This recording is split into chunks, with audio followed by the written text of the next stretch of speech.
நம்ம சூர்யா சாரோட கருப்பு படம் புக் மை ஷோவில் பார்த்தீங்கன்னா இது வரைக்கும் 4.51 மில்லியன் டிக்கெட்ஸ் பார்த்தீங்கன்னா சோல்ட் அவுட் ஆகிருக்கிறதா அஃபிஷியலாக பார்த்தீங்கன்னா அனௌன்ஸ் பண்ணியிருக்காங்க. ஸோ இந்த படம் பார்த்தீங்கன்னா இந்த இயரில் இது வரைக்கும் ரிலீஸ் ஆன தமிழ் மூவிஸ்லேயே பார்த்தீங்கன்னா டாப் பெர்ஃபார்மன்ஸ் புக் மை ஷோவில் கொடுத்த மூவிஸ் லிஸ்ட்டில் நுழைஞ்சிருக்கு. ஸோ அது இப்படி யாருன்னு பார்த்தோம்னா இப்போ 6th பிளேஸில் இருக்க சூர்யா சாரோட கருப்பு. ஸோ இந்த படம் பார்த்தீங்கன்னா பிஎம்எஸில் மட்டும் ரோட்டில் பார்த்தீங்கன்னா 4.5 மில்லியன் டிக்கெட்ஸ் பார்த்தீங்கன்னா இப்போ வரைக்கும் சோல்ட் அவுட் ஆயிருக்கு. ஸோ ஆஃப்டர் ஓடிடி ரிலீஸ்க்கு அப்புறமும் பார்த்தீங்கன்னா மூவி இன்னும் தேட்டர்ஸில் ரன் ஆகிட்டு தான் இருக்குது. ஸோ 5th பிளேஸில் இருக்க தளபதி விஜயோட தி கோட். ஸோ இந்த படம் 4.51 மில்லியன் டிக்கெட்ஸ் பார்த்தீங்கன்னா சோல்ட் அவுட் ஆயிருக்கு. 4th பிளேஸில் இருக்க சிவகார்த்திகேயனோட அமரன். ஸோ இந்த படம் பார்த்தீங்கன்னா 4.89 மில்லியன் டிக்கெட்ஸ் பார்த்தீங்கன்னா சோல்ட் அவுட் ஆயிருக்கு. 3rd பிளேஸில் இருக்கிறது நம்ம சூப்பர் ஸ்டாரோட கூலி. ஸோ இந்த படம் பார்த்தீங்கன்னா 6.09 மில்லியன் டிக்கெட்ஸ் பார்த்தீங்கன்னா சோல்ட் அவுட் ஆயிருக்கு.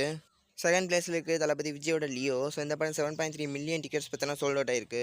அண்ட் 1st பிளேஸில் இருக்குது ஜெயிலர். ஸோ இந்த படம் 9.21 மில்லியன் டிக்கெட்ஸ் பார்த்தீங்கன்னா சோல்ட் அவுட் ஆயிருக்கு.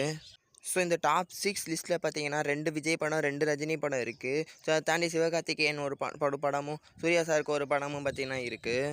ஸோ ஆல்மோஸ்ட் விஜய் சாருக்கு லாஸ்ட்டாக ரிலீஸ் ஆன தி கோட் அப்புறம் லியோ இந்த 2 படத்தோட இந்த புக் மை ஷோ ரெக்கார்ட் பட்டத்தை இன்னும் பிரேக் ஆகலை. மோஸ்ட்லி தி கோட் படத்தோட ரெக்கார்டை பார்த்தீங்கன்னா ஃபைனல் ரனில் பார்த்தீங்கன்னா பிரேக் பண்ணிடும். ஏன்னா இன்னும் 1 lakh டிக்கெட்ஸ் தான் தேவைப்படுது. மோஸ்ட்லி பார்த்தீங்கன்னா பண்ணிடும் தான் நானும் நினைக்கிறேன்.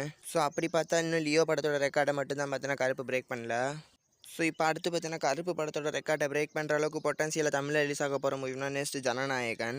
ஸோ இது கண்டிப்பாக பிரேக் பண்ணும். அதுக்கடுத்து பார்த்தீங்கன்னா சூப்பர் ஸ்டாருக்கு ஜெயிலர் 2. ஸோ இதுவும் பார்த்தீங்கன்னா 100% பார்த்தீங்கன்னா பிரேக் பண்ணிவிடும். ஸோ இந்த கண்டென்ட்டை பற்றி நீங்கள் என்ன நினைக்கிறீங்கன்னு உங்கள் ஒப்பீனியனை பார்த்தீங்கன்னா கமெண்ட்டில் சொல்லுங்கள்.